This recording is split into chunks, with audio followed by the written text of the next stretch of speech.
instead of RFP, so request for proposal, it's request for collaboration, request for partnership. If we want to be innovative together, if we want to be collaborative, if we want our suppliers to be successful, if we want the customer to be successful, we need to stop being so black and white. Growing a business requires a holistic approach that extends beyond sales and marketing. This approach needs alignment among people, processes, and technologies. So if you're a business owner, operations, or finance leader looking to learn growth strategies from your peers and competitors, you're tuned into the right podcast. Welcome to the WBS Podcast, where scalable growth using business systems is our number one priority. Now, here is your host, Sam Gupta. Hey everyone, welcome back to another episode of the WBS Podcast. I'm Sam Gupta, your host and principal consultant at digital transformation consulting firm Elevate IQ. As procurement departments and buyers become more sophisticated, manufacturers and distributors will see more scrutiny from their customers, especially if they might be selling high value and complex items. They have already been facing cost pressures from their customers, but now they might see an elongated sales cycle with RFPs to compete. The RFP process might increase your costs if you don't have experience responding to them. Winning RFPs and working with procurement requires you to understand how procurement thinks and works deeply. In today's episode, we have our guest, Jill Robbins, who discusses how to navigate long-term sales cycles that involves selling to and through procurement. She also describes best practices in responding to RFPs and what procurement teams value in a partner and in the RFP response. Finally, she has been able to share how procurement teams think and work from her experience of working in procurement for a very long time that manufacturing executives need to know if they are selling complex products through procurement. Let me introduce Jill to you. Jill Robbins has spent the last 20 plus years as a global procurement executive with various Fortune 500 companies, including Eli Lilly and Company, Elanco, Animal Health, and Ingersoll Rand, etc. She has built and transformed global indirect procurement teams with spend responsibility of $2.5 billion, elevating the procurement brand to one that delivers both top line and bottom line productivity and making it easy for internal stakeholders to buy smart. Jill has been sold to by the largest companies in the world, seeing the good, bad, and ugly from the sales professionals. Jill is now the president of Business Spheres and advises companies how to navigate the dark side of working with procurement, negotiating effectively, and delivering stronger results. With that, let's get to the conversation. Hey Jill, welcome to the show. Thanks, Sam. Happy to be here. Of course, and I'm super excited as well. Just to kick things off, do you want to start with your personal story and current focus? Absolutely. Yes. So my personal story really centers around helping companies sell to and through procurement. And I was inspired to do this a couple years ago when I was asked in the corporate world to train our key account executives and channel sales team on how to work with procurement at our customers at the time. So they were selling tens of millions of dollars of our product to these channel customers, and we were giving away more margin than we should have. So I went in and trained them on how procurement operated, how they should be responding to RFPs, how they should be approaching negotiations. And we're talking about 20 plus year seasoned sales executives that knew nothing about procurement, but had been selling to and through procurement for many, many years. So through this effort, we were then brought into subsequent negotiations. And in 1 year, we improved top line margin by nearly $30 million. So that's what compelled me to focus on elevating the selling game to those that are selling to and through procurement. Okay, so obviously it's going to be a very exciting discussion just digging into from the procurement perspective. But before we do that, we have one of the standard questions that we ask every single guest, and that is going to be your perspective on business growth. When you think of the word growth, what does that mean to you, Jill? Growth to me means maximizing productivity. So, as it relates to procurement and sales, maximizing top line margin growth and maximizing operational efficiency and OpEx.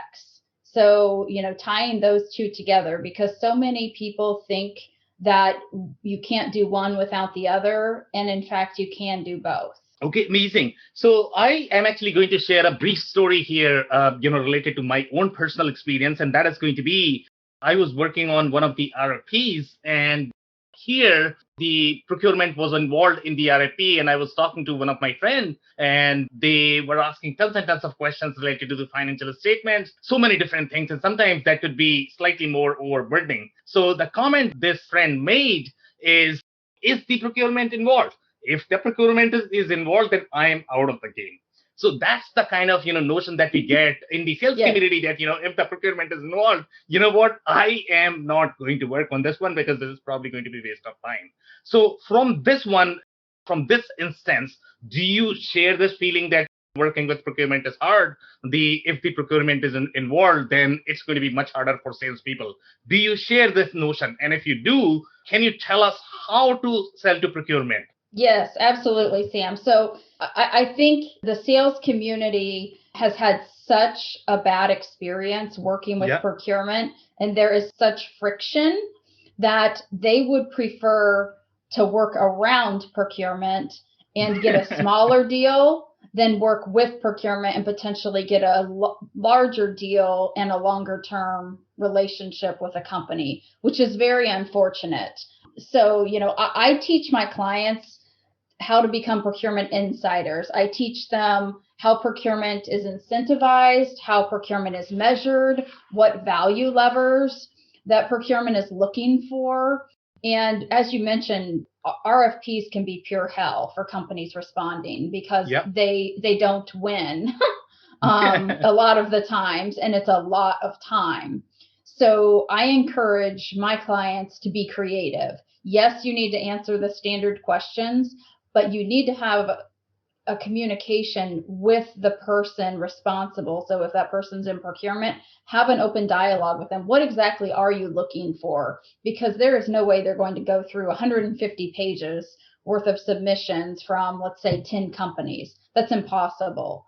And it's counterintuitive to productivity as well. So I encourage them to differentiate themselves. What are their value differentiators? You've got to do your homework, understand what that company is facing, what issues they're facing, how your solution or your service or your goods are going to solve that, and then prevent, longer term issues for them, and record a short video. So have a senior executive in your company record a very short video differentiating your value from your competition, and that will really make you stand out.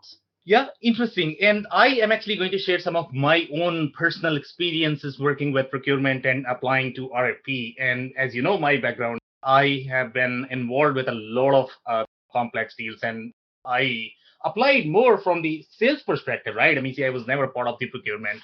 And I was really sort of good at responding to RFPs just because I was digging deeper into those and really providing the kind of story that these procurement folks wanted to hear. But from my experience, when I look at the RFPs and majority of the RFP responses that we have seen, I mean, especially if you're working in the complex deals, the framework approach or the template approach does not work for the complex engagements. And the reason for that is because you can't put an algorithm behind a complex sales cycle or the purchase, right? It's just hard. In some instances, for some questions, the quantitative response is probably going to be better just because that actually helps in understanding, and that actually sort of removes the BS from the response. But from your perspective, do you believe that the templated approach that is typically followed in the procurement and RFP community, is that the right approach? Would you do more of the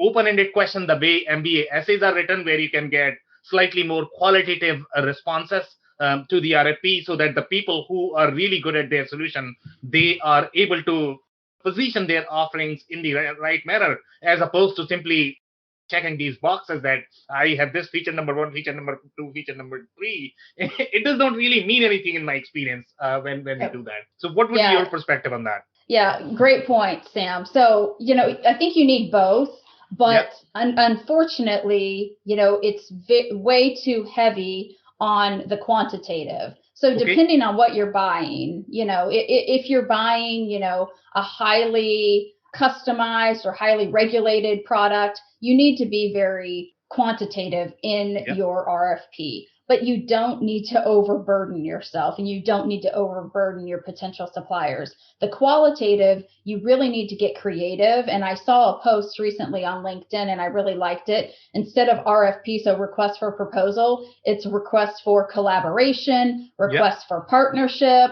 And I think you might have commented on that as well. And that's the way we need to be working. If we want to be innovative together, if we want to be collaborative, if we want our suppliers to be successful, if we want the customer to be successful, we need to stop being so black and white in these requests. And we need to be open-ended. We need to look for collaborative solutions. And there's a statistic that only 13% of customers believe a salesperson can understand their needs.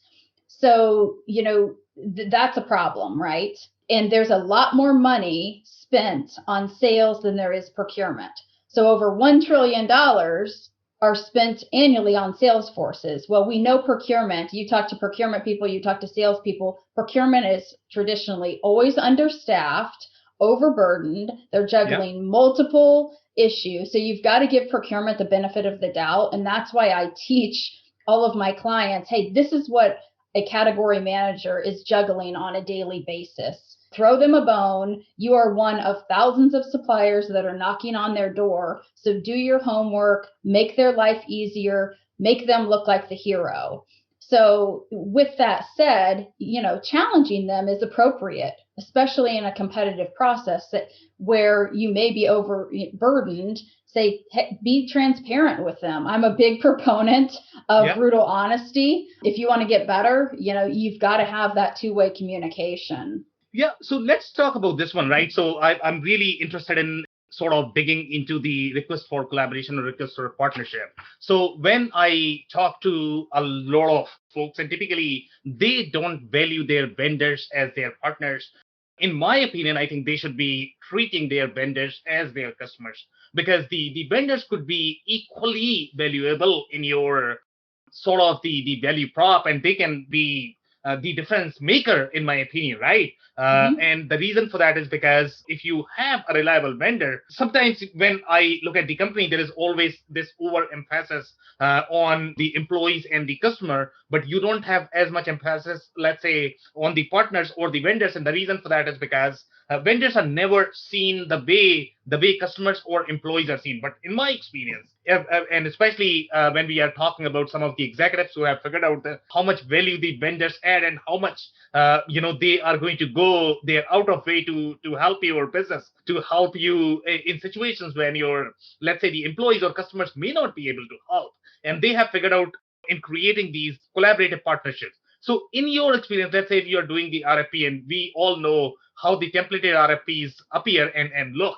So let's say if you were to sort of issue an RFP for the collaboration, what are going to be the attributes that you are going to highlight? What are going to be the questions that you are going to change compared to the standard RFP that we typically see when we are not seeking a partnership, we are not seeking the collaboration?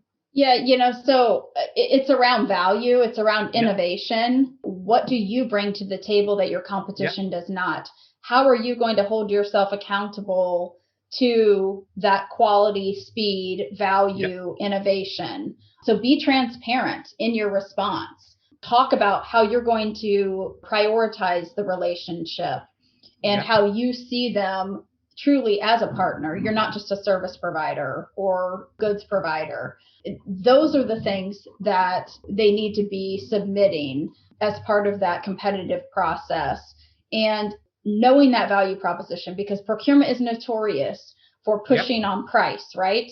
So, we talked about the quantitative. They want that quantitative because they want the apples to apples comparison, but we don't live in a world where everything is apples to apples. So, you've got to be confident in what you're submitting. And again, you have to have that dialogue, asking those open-ended questions. Don't be afraid to ask questions throughout that process. Don't just feel like when, a request for proposal or request for quote is thrown over the table that you just have to answer everything. The ones who ask clarifying questions stand out. And if you see something that doesn't look right, call them out on it and say, hey, this is what we've seen from our other customers, or this is what we've learned, or this is what we think would help you. Don't be afraid to do that. Yeah. So let's take a little bit of scenario here and let's analyze a couple of companies, right? So if you look at the startup space, right? In the startup space, the team is going to be slightly more collaborative. If you look at the smaller companies, probably the team is going to be slightly collaborative. The bigger organizations, the organizations that have a lot of policies and procedures, that they are not probably going to be as collaborative. So when we look at this whole notion of request for collaboration or a request for partnership, so yes, the quality matters a lot. Yes, the dialogue matters a lot. Yes, the transparency matters a lot. But is that enough to be able to find out which team is going to be truly collaborative? Which team is going to bring the ethos that a startup is going to have? Are they going to work as one team? And that is typically very rare in the vendor-customer relationship, right, Jill? So I'm looking for some more thoughts there. I mean, see, what would be your approach, let's say, if you were to release this RFP? Yeah, so, I think you've got to have a big picture approach and not be tactical about it, because these competitive processes can be very tactical, but they lead to strategic relationships, partnerships, collaborations, and that's the way that it needs to be approached. Yes, you do need to be detail oriented, but you also need to focus on the future, because this is one step in a very long process. So I would say don't fall into the trap that some of these procurement professionals or category managers are setting you up for. Pull back.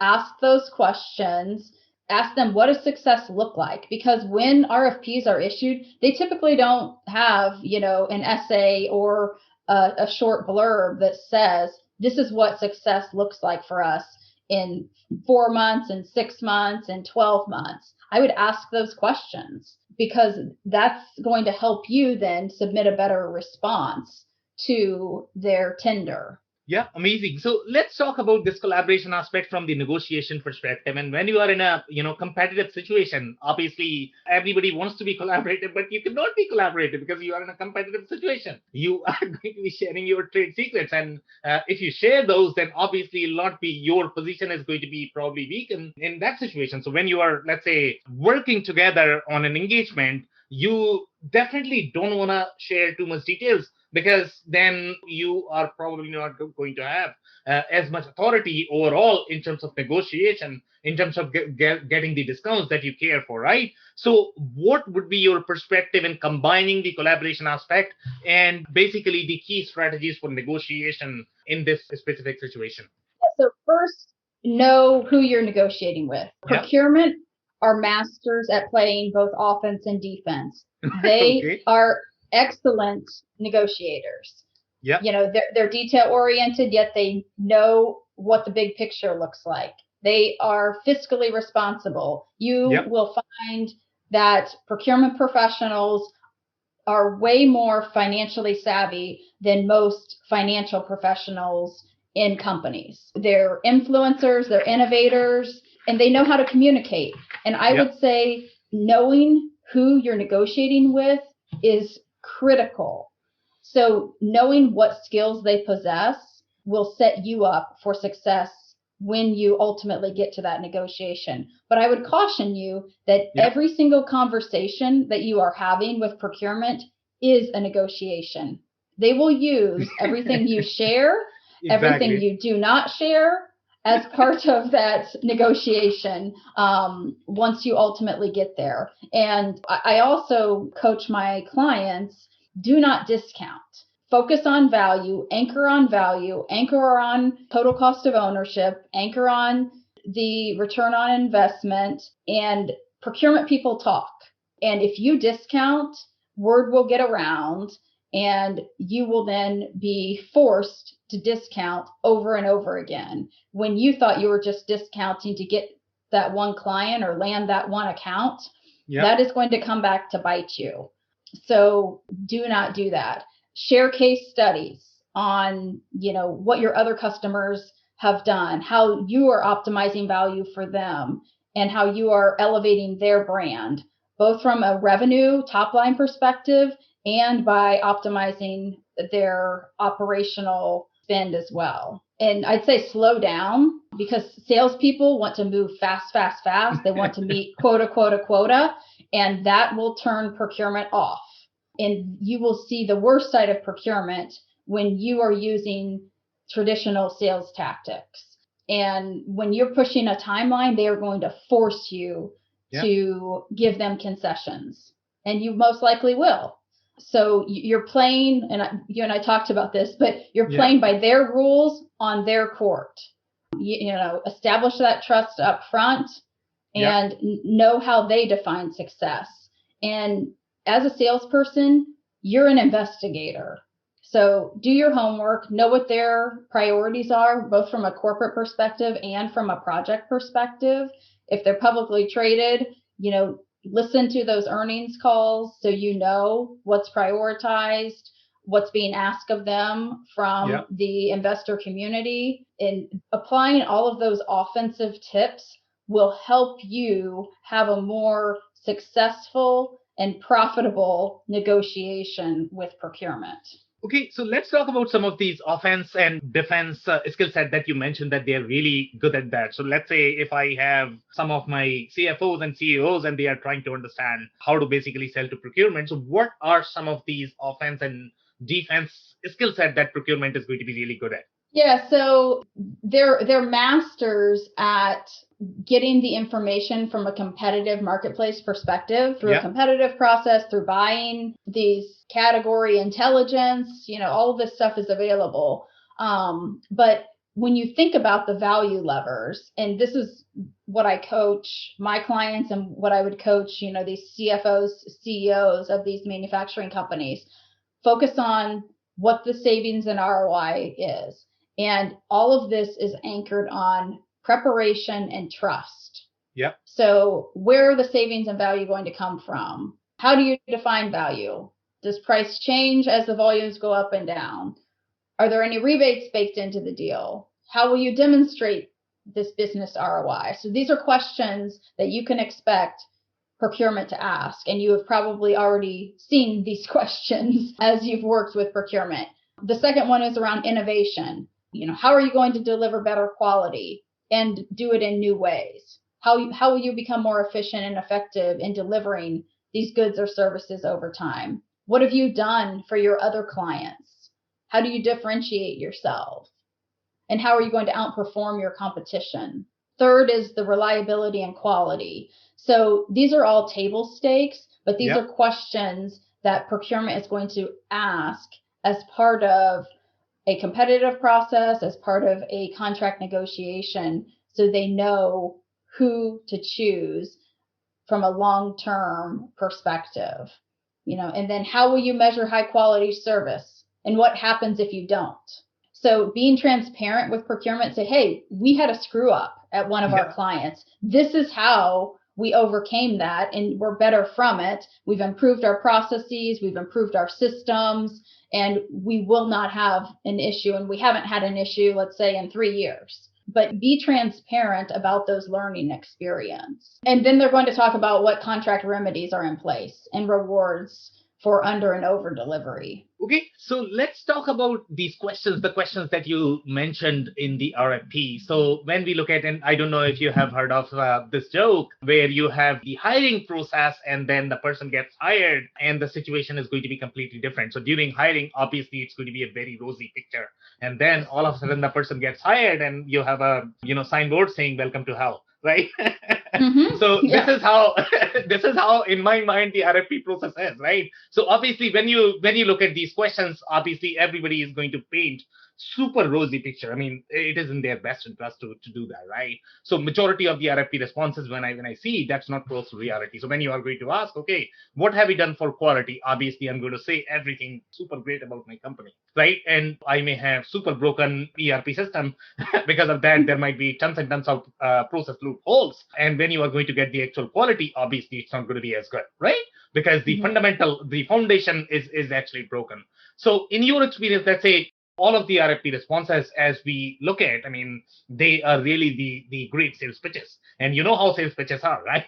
They are never close to reality. Mm-hmm. So what would be your advice in digging through these pitches and getting close to the reality? What can we do to sort of find that ideal vendor who's being super honest? But you probably don't want too much honesty there either, because he or she is not going to win. So what is the balance here? Can you talk about the balance with respect to digging through these sales pitches and being close to the reality, so that you are uncovering all the risks that you might have based on hiring this vendor?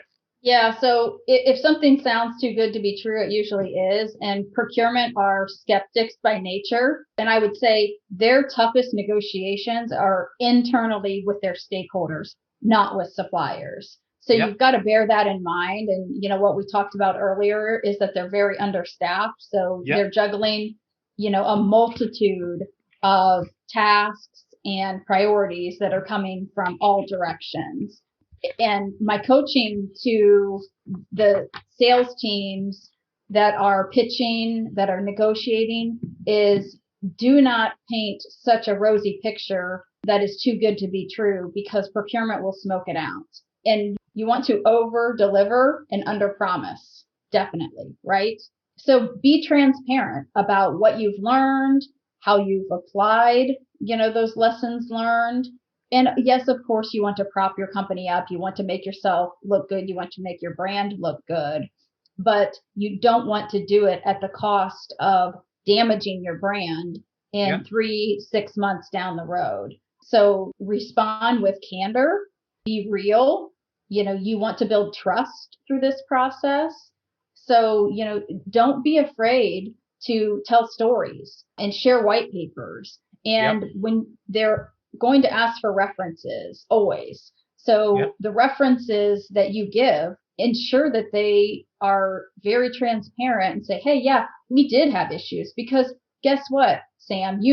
Every Yep. ERP implementation is going to crash and burn at some point in Exactly. time. Okay. And if anyone says that it doesn't, they are lying through their teeth. Exactly. Because, that's the reality of the world we live in. So there is no project or, service or good that does not go through quality issues, goes through service issues, goes through customer support issues at some point in time. So just bear that in mind. And I think procurement and supply chain have, an increased focus after this whole COVID global pandemic that we've been through. So don't be afraid. Say, hey, this is what we've learned. This is how we prevented issues. Yes, we did have issues, but in the future we're not going to, because we've implemented all of these mitigating factors and business continuity plans. Yeah, so let's talk about this comment about the discount. And when I personally look at the discount, and when I look at the finance community, and this is the conversation I was having with one of my super sharp CFO, and he made a comment that, when you are doing the large deals, you should wait for the year end to get the discount, because you are going to get tons and tons of discount, in your large purchases.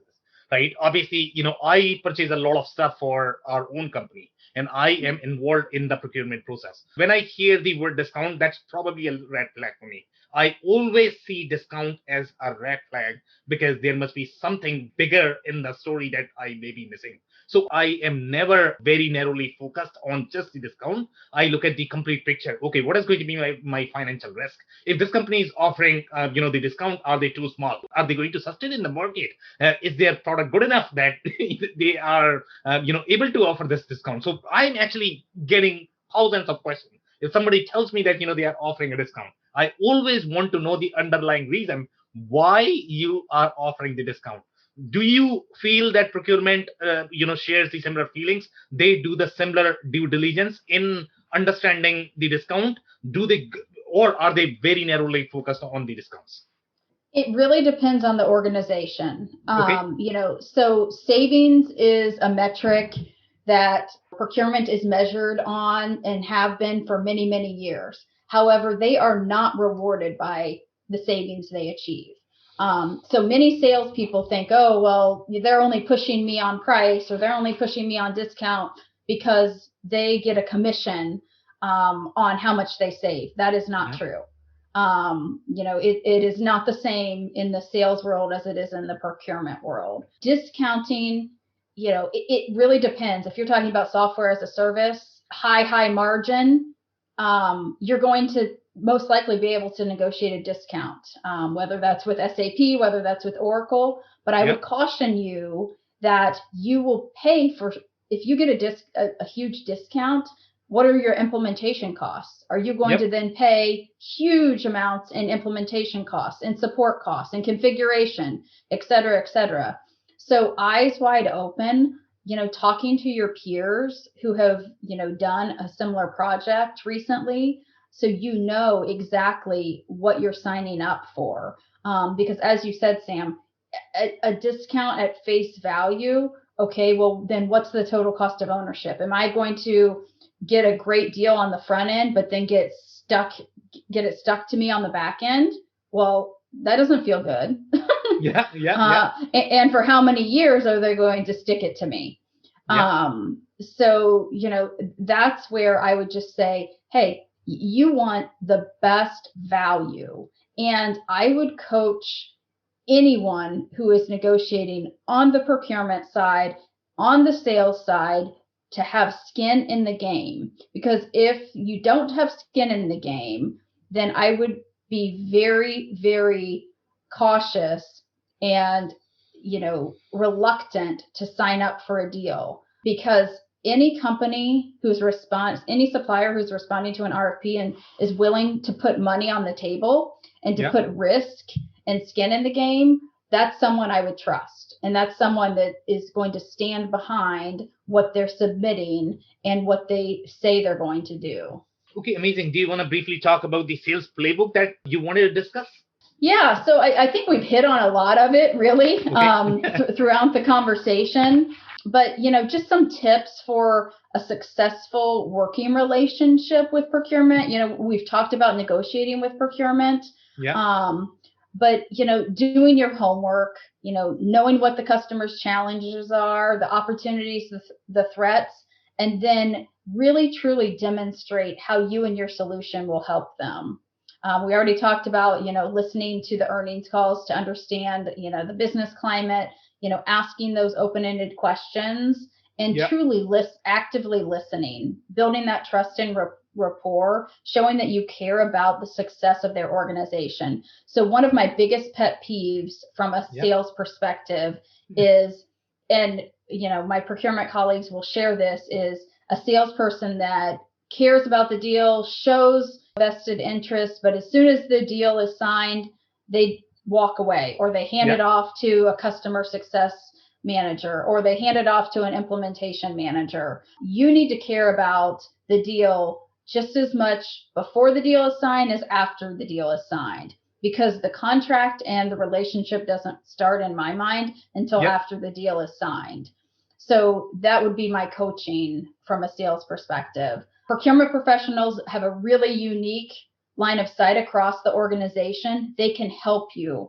So they see how the organization works in silos. They connect fragmented pieces. They can be a wealth of knowledge if you build that trust and rapport with them. And they love to talk with competent salespeople that can help them solve and prevent problems and bring innovative solutions to the table. I already said this, but every conversation truly is a negotiation, and no one knows this better than procurement. So, you should be operating, with that same discipline. And then use storytelling to articulate your value proposition. Be innovative about how you educate your procurement partners about your competitive value proposition and what you have to offer. And then differentiate yourself by listening. Don't just dive in and start selling. You may not be the best solution for that company. Be willing to say, hey, I know a company that could better service your needs, or I know this SaaS solution or this implementation partner that would be better suited for what you're looking for. That will build trust with them. And then in months or a year's time, you may then be able to come in and build a relationship and sign a contract with them. But don't just sell for the sake of selling if you're not the best solution for the company. And work with procurement, not around procurement. If procurement is not brought in on the front end, ask to be connected to procurement. Because if you're going to close a deal, at some point, you will have to work with procurement. And it's better to work with them early in a process than later. Because, again, then you will be included in future opportunities. Because procurement is increasingly that gatekeeper role, especially at the enterprise level. These CFOs, these COOs are looking for procurement to, guide category spend and consolidate suppliers, bring in innovation. So you want to build that relationship earlier rather than later. And a lot of people don't understand this either, Sam, is that these companies that are publicly traded or highly regulated, typically they have a supplier code of conduct. And you should be going to the website and you should know that supplier code of conduct. And if you don't, and I've worked with sales professionals that have been in the business 20, 30 years and never knew their client had a supplier code of conduct. So it's readily available. You can find it typically, on their website.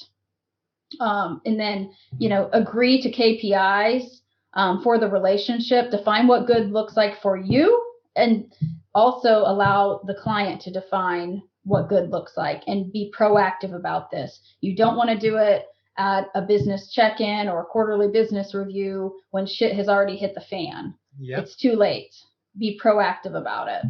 And then the fifth one is just be flexible and adaptable. The business is going to change, and procurement and companies want to work with people who are flexible and adaptable.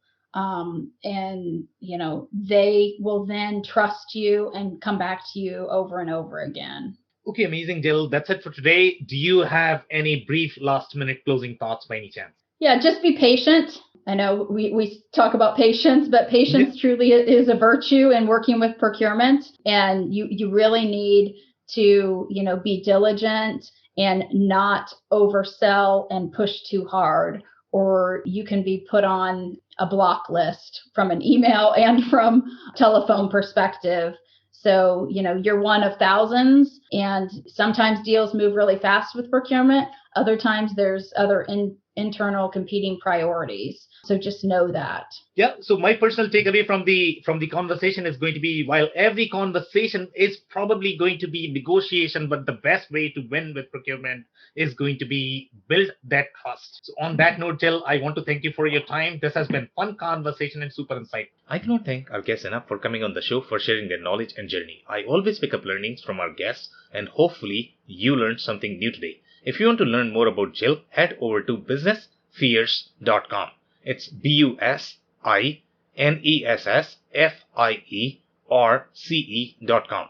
Links and more information will also be available in the show notes. If anything in this podcast resonated with you and your business, you might want to check other related episodes, including the interview with Enrico Parodi, who describes the sales organization's key components. Also the interview with Greg from Winbound, who talks about why manufacturing organizations need to adopt the approach of digital twin to augment their sales teams. Also, don't forget to subscribe and spread the word among folks with similar backgrounds. If you have any questions or comments about the show, please review and rate us on your favorite podcasting platform or DM me on any social channels. I'll try my best to respond personally and make sure you get help. Thank you, and I hope to catch you on the next episode of the WBS Podcast. Thank you for listening to another episode of the WBS Podcast.